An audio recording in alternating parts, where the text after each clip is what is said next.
Homeschooling while working can be done and it can be done well. I have been a homeschooling mom for the past 10 years. I have a 18-year-old who has graduated, a 16-year-old, and a toddler. Over our 10 years of homeschooling, I have been a working parent just about the entire time. I have worked full-time outside the home, part-time outside the home, and then also from home. I have a lot of experience in working while homeschooling. So let me share with you 10 tips that will make your life easier if you're a working parent and you're wanting to homeschool. So number one, find a schedule that works for your family. This is going to look vastly different for every family. Depends on what your job is, what your hours are, how old your kid is, and it is going to evolve over time. So when your kids are little, really the biggest barrier is finding childcare. It's not really so much homeschooling because homeschooling takes so little time during the early years. You can easily homeschool your kids in an hour or two a day. You can fit in homeschooling in the evenings, in the mornings, or just on the weekends. Even taking a more unschooly approach, especially when they're little, is perfectly fine and they're going to know everything that they need to know. Play is the most important thing. Then as they get older into middle school, honestly, this is probably the hardest time to work in homeschool because they're kind of in a weird age where they might need some childcare, but they can't go to like daycare or like after school care. They're in that weird middle age where it's kind of hard to find somebody to watch them. They're becoming more independent. Maybe they can stay home alone while you're working, but it's just that transition that honestly is a little bit harder.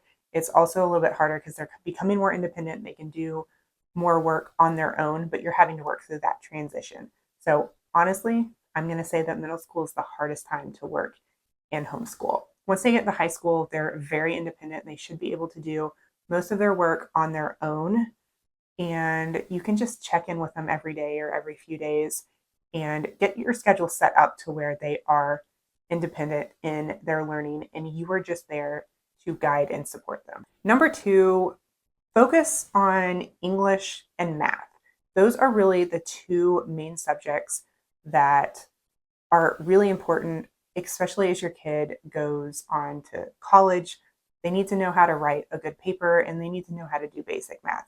Everything else can be fit in as fun and kind of go along with the English and math lessons. But if you can just focus on those two things, especially if you're really busy during certain seasons of your life and you only need to like focus on like teaching them two things, everything else can be fun. Field trips, family adventures, history, science, like all of that stuff is just life. Number three, use online resources and open and go curriculums. There are so many free online resources, Khan Academy, Crash Course, YouTube, documentaries. And then there's some other like lower cost online curriculums that you can use, Time for Learning, which we never really used, Prodigy, and a bunch of other stuff. We never really went the online learning route, to be honest, but there are a lot of resources out there. And then you can also do open and go curriculum. Build Your Library is a really affordable option that we have used almost every single year that we've been homeschooling because it is a pretty flexible but open and go curriculum that can be tailored to your kids' needs. And then my older kids are 2 years apart, so we always did school together. And they were able to learn the same thing. And it's just a great flexible curriculum. But there are also more expensive options that are very open and go, very easy if you want to try that. Oak Meadow was one that we tried a couple years. One of my kids really liked Oak Meadow, and they kind of did that in addition to Build Your Library because they wanted to do more. But there's lots of open and go curriculums that will just help you save time if you have the money. Number four, audiobooks are amazing. If you do not have time to sit down and read to your kid, put on an audiobook when you guys are in the car, when you're doing laundry or cooking dinner. You guys come together as a family and just listen to an audiobook together. You can enjoy it together, discuss it together. Audiobooks are incredible. If you're super busy and you're having a day where you just need a break, like just putting on an audiobook and you guys listening to it together is plenty of learning for that day. Next is independent learning.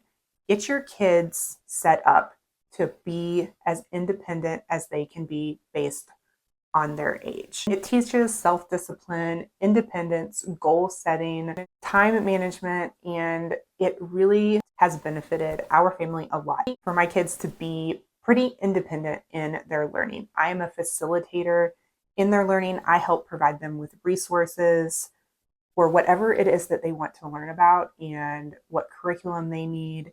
And they are responsible, depending on their age, as they get older, they're more and more responsible for learning the material. It is very beneficial as they grow up and become adults and go on to college for them to have those skills and start developing them as early as possible.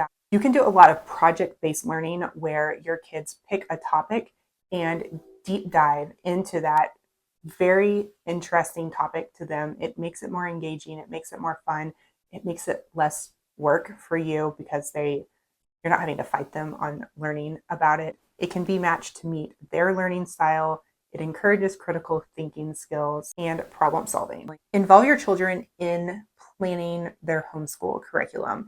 Get them involved in telling you what it is they want to learn about, what curriculum they might want to use. Find out what their learning style is from them. Let them be involved and engaged in it, and they're going to be a lot more excited and motivated to learn. It's going to be less work for you, and it's just going to be an overall better experience if they are really involved in picking their curriculum. You guys can get together and do daily checklist or weekly checklist for them to be able to even develop their own schedule. Like, are they going to homeschool in the morning or in the afternoon, or what works best for them? It gives them autonomy and makes them want to cooperate a little bit better. Make sure that you are flexible in if something's not working for them. If they tell you that they really hate a certain curriculum, be open-minded, be flexible, and be willing to change it up a little bit. Utilize community resources. With the growing number of homeschoolers, there are more and more co-ops and homeschool activities. Outsource some of your teaching and your kids' education. You know, there are co-ops that are drop-off co-ops where you'll pay a fee and your kid can go to some co-op classes and get information from a variety of different teachers and different subjects that maybe these people specialize in. If you don't have the money to do a drop-off co-op, you can do it's like a parent volunteer co-op where you volunteer your time and maybe teach a subject or do childcare for the younger kids. And, you know, when I was working, I didn't really have the time or the desire to do that. So I just did a paid drop-off co-op like once a week with my kids. But it really just gives your kids a diverse learning experience that even if you're not working, I think that it's really important to expose your kids to people who have like a special interest in certain fields, because we are all not amazing at every single thing, and having an expert teacher kid can be really beneficial. There's also tons of extracurricular activities that you can expose your kids to, you know, like art classes, music classes, sports. Seek support from your community and other homeschooling families. There are other parents in a similar situation that you're in, and you know, we really have to come together as a community to make each other's lives easier. Even if you cannot find support locally, you can find support online.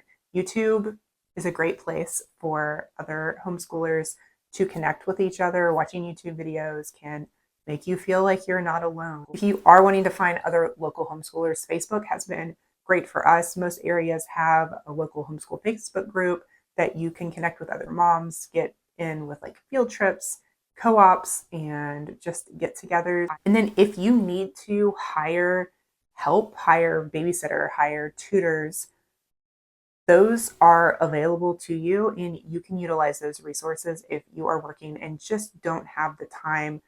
You're not feeling like you have the time to provide your kid with the education that they need, but you really, really want to homeschool. It's really important to you for, you know, a variety of reasons. Practice self-care yourself.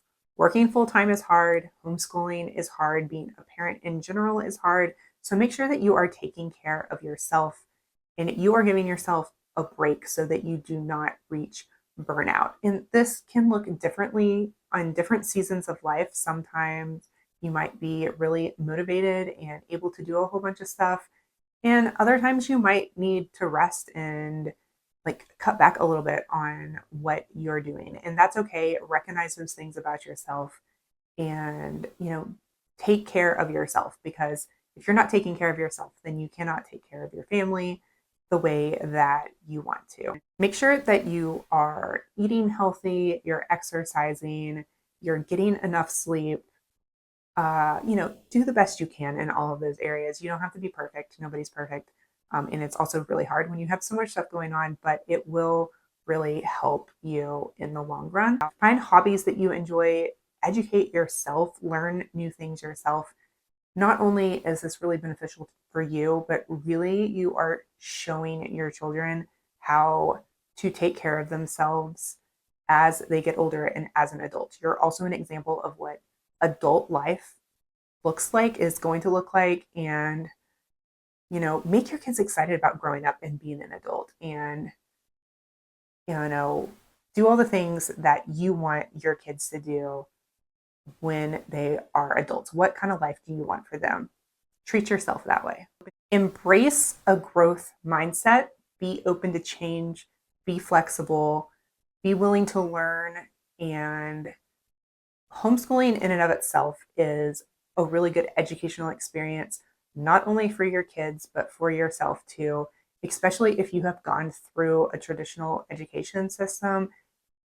Just understanding what child development is and what child learning really can look like when you take that model, take yourself away from like that educational model, reframe what learning is. You're going to grow and change and learn a whole lot on this journey of homeschooling. Be open-minded to what your schedule looks like. We're used to school schedules being, like from 8 to 3.